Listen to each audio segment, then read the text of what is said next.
Hello, പുതിയൊരു വീഡിയോയിലേക്ക് എല്ലാവർക്കും സ്വാഗതം.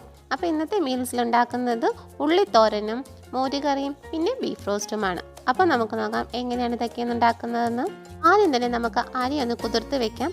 ഇവിടെ ഞാൻ 2 കപ്പ് അരിയാണ് എടുത്തിരിക്കുന്നത്. ഞാനിവിടെ ചെറിയ ചൂടുവെള്ളത്തിലാണ് നിന്ന് കുതിർത്ത് വയ്ക്കുന്നത്.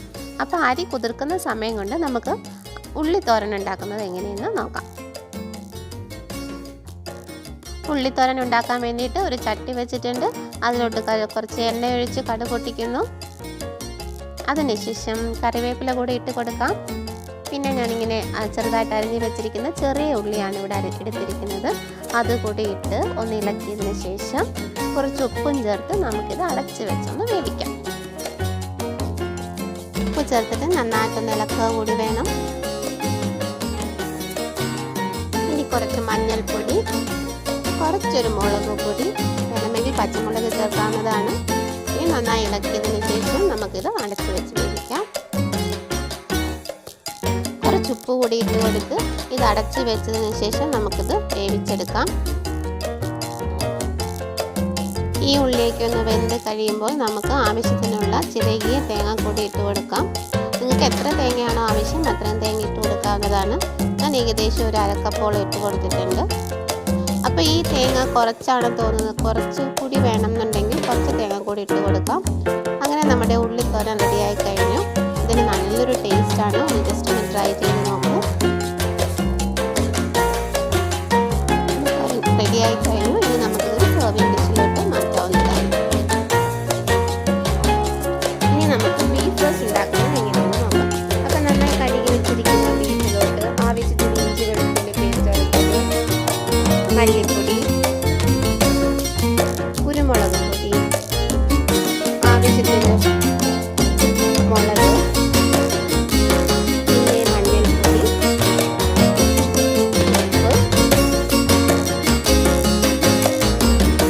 ഗരം മസാലപ്പൊടി, പിന്നെ കുറച്ച് കുരുമുളക് ഒന്ന് ക്രഷ് ചെയ്തെടുത്തത്, കറിവേപ്പില, ഇവയെല്ലാം നന്നായി യോജിപ്പിച്ച് നമുക്കൊന്ന് കൈ വെച്ചൊന്ന് നന്നായിട്ടൊന്ന് മിക്സ് ചെയ്യാം. അതിനുശേഷം ആവശ്യത്തിന് വെള്ളം ഒഴിക്കാം. ഞാൻ കുറച്ച് കറിവേപ്പില കൂടി ഇട്ട് കൊടുക്കുകയാണ്. കറിവേപ്പില കൂടുന്തോറും കറിക്ക് രുചി കൂടും. അപ്പോൾ കുറച്ച് വെള്ളം ഒഴിച്ചിട്ട് വീണ്ടും ഒന്ന് ചെറുതായിട്ട് ഇളക്കിയതിന് ശേഷം നമുക്കിത് കുക്കറിൽ ഒരു വേവുന്നത് വരെ ഒന്ന് വേവിച്ചെടുക്കാം.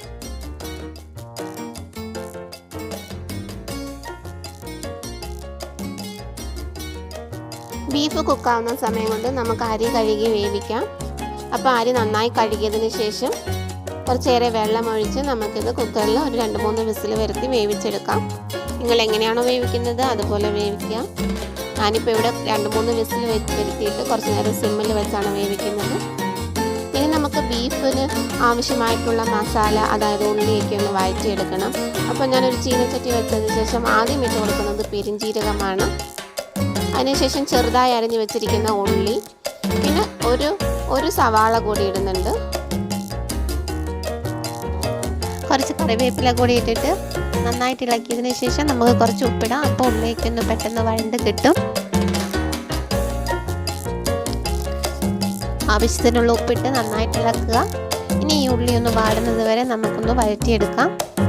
ആ സമയത്ത് നമുക്ക് ബീഫ് ഒന്ന് തുറന്ന് നോക്കാം.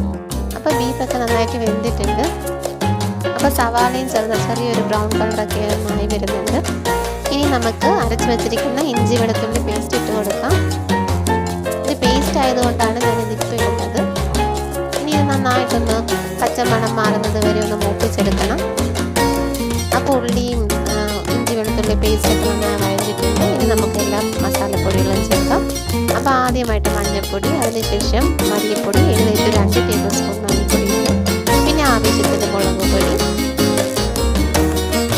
അതിനുശേഷം ആവശ്യത്തിന് ഗരം മസാല. ഇനി ഇതെല്ലാം ഒന്ന് ഇതിൻ്റെ പച്ചമണം മാറുന്നത് വരെ നന്നായിട്ട് വഴറ്റി കൊടുക്കാം. ഇപ്പോൾ ഇതിൻ്റെ പച്ചമണമൊക്കെ മാറിയിട്ടുണ്ട്. ഇനി നമുക്ക് വേവിച്ച് വെച്ചിരിക്കുന്ന ബീഫ് ഇതിലോട്ട് ഇട്ട് കൊടുക്കാം. ആ ബീഫിൽ നിന്ന് വന്ന വെള്ളം കൂടി ഒഴിച്ച് കൊടുക്കുകയാണ്. ഇനി ഇത് നന്നായിട്ടൊന്ന് തിളക്കട്ടെ. ഞാനിതിപ്പോൾ വെച്ച് കുറുക്കിയെടുക്കാനാണ് വിചാരിക്കുന്നത്. അതുകൊണ്ട് ഇത് നന്നായിട്ടൊന്ന് തിളച്ച് ഈ വെള്ളമൊക്കെ ഒന്ന് പറ്റുന്നത് വരെ നമുക്ക് വെയിറ്റ് ചെയ്യാം. അപ്പോൾ ബീഫിൻ്റെ വെള്ളമൊക്കെ പറ്റുന്ന സമയം കൊണ്ട് നമുക്ക് ഈ അരി ഒന്ന് ഊറ്റിയെടുക്കാം. അപ്പോൾ അരി ഊറ്റുമ്പോൾ ഞാൻ ഇതിൻ്റെ റബ്ബർ ഊരിയതിന് ശേഷം വെള്ളം ഊറ്റി കളയാണ് ചെയ്യുന്നത്. അപ്പോൾ ഈ അരി ഇങ്ങനെ ഇരുന്ന് വാർന്നുകൊള്ളും. അപ്പോൾ ഇവിടെ കുറച്ച് വെള്ളമൊക്കെ ഒന്ന് തോർന്നിട്ടുണ്ട്. ഇനി ഞാൻ കുറച്ചും കൂടി ഒന്ന് വഴറ്റാനാണ് ഉദ്ദേശിക്കുന്നത്. അപ്പോൾ ഈ ഒരു അവസ്ഥയിൽ ഞാനിത് തീയിൽ നിന്ന് മാറ്റുകയാണ്. വേണമെങ്കിൽ കുറച്ചുകൂടെ ഒന്ന് വഴറ്റിയെടുക്കാം, പക്ഷേ ഞാനിത് ഇവിടെ നിർത്തുകയാണ്. ഇനി കുറച്ച് കറിവേപ്പിലേക്ക് ഇട്ട് ഒന്ന് ഇളക്കിയതിന് ശേഷം നമുക്കിത് സെർവ് ചെയ്യാം. ഇതിനി ഒന്നും കൂടെ വഴറ്റിയെടുക്കണമെങ്കിൽ ഒന്നും കൂടെ തീയിൽ വെച്ച് നന്നായിട്ട് വഴറ്റിയെടുക്കാവുന്നതാണ്. അപ്പോൾ നമുക്ക് കുക്കർ ഒന്ന് തുറന്ന് നോക്കാം. അപ്പോൾ അരിയൊക്കെ നന്നായിട്ട് വെള്ളമൊക്കെ പോയിട്ടുണ്ട്. ഇനി നമുക്ക് പെട്ടെന്നൊരു മോര് കറി ഉണ്ടാക്കാം. അപ്പോൾ ഒരു പാൻ വെച്ചിട്ട് അതിനകത്തോട്ട് കടുക് വറുക്കുകയാണ്. അപ്പോൾ എണ്ണ ഒഴിച്ചു ആവശ്യത്തിന് കടുക് ഇട്ടു, പിന്നെ ജീരകം കൂടി ഇടുകയാണ്. അപ്പോൾ ജീരകം പൊട്ടിയതിന് ശേഷം നമുക്ക് കുറച്ച് വെളുത്തുള്ളിയും ഇഞ്ചിയും പേസ്റ്റ് ചേർക്കാം. തേങ്ങയൊന്നും അരയ്ക്കാത്ത മോര് കറിയാണ് ഇവിടെ ഉണ്ടാക്കുന്നത്. അപ്പോൾ അതിൻ്റെ പച്ചമുളക് പോയി കഴിയുമ്പോൾ നമ്മൾ മഞ്ഞൾപ്പൊടിയും പിന്നെ മുളക് പൊടിയും പിന്നെ കുറച്ച് ഉലുവാപ്പൊടി കൂടി ഇട്ട് കൊടുക്കാം. പിന്നെ കറിവേപ്പില ഇട്ട് ഒന്ന് ഇളക്കിയതിന് ശേഷം നമുക്ക് കുറച്ച് വെള്ളം കൂടി ഒഴിച്ചും തിളപ്പിച്ചെടുക്കാം. ഈ പൊടിവകളൊക്കെ ഒന്ന് വറുത്ത് കഴിയുമ്പോൾ നമുക്ക് കുറച്ച് വെള്ളം ഒഴിച്ചു കൊടുക്കാം. ഈ വെള്ളം ഒന്ന് തിളച്ച് കഴിഞ്ഞിട്ട് ഒന്ന് ചെറുതായിട്ടൊന്ന് ആറി കഴിയുമ്പോൾ നമുക്ക് തൈര് ഒഴിച്ചു കൊടുക്കാം. ഉപ്പ് കൂടി ഇട്ട് കൊടുക്കണം. അപ്പോൾ വെള്ളം ഒന്ന് ചെറുതായിട്ട് ആറി കഴിഞ്ഞിട്ട് തൈര് ഒഴിച്ചു കൊടുക്കുകയാണ്. പിന്നെ കണ്ടിന്യൂസ് ആയിട്ട് ഇളക്കിക്കൊണ്ടിരിക്കണം, അല്ലെങ്കിൽ അത് ഇങ്ങനെ പിരിഞ്ഞു പോകാൻ ചാൻസ് ഉണ്ട്. ഓരോന്നിങ്ങനെ ഇളക്കി കൊടുത്തൊന്ന് ചൂടാക്കി എടുക്കണം. അതിനുശേഷം നമുക്കിതൊരു സെർവിങ് ഡിഷിലോട്ട് മാറ്റാവുന്നതാണ്. അങ്ങനെ മോര് കറി റെഡിയായി കഴിഞ്ഞു. നമുക്ക് ഇതെല്ലാം ഒന്ന് വിളമ്പാം. അപ്പോൾ ഇതൊക്കെയാണ് നമ്മൾ ഉണ്ടാക്കിയത്. പെട്ടെന്നുണ്ടാക്കിയ മോര് കറി, ഉള്ളിത്തോരൻ, പിന്നെ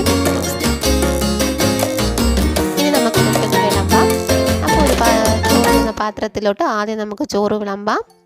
അതിനുശേഷം ചോറിലോട്ട് നമുക്ക് കുറച്ച് മോര് കറി ഒഴിച്ചു കൊടുക്കാം.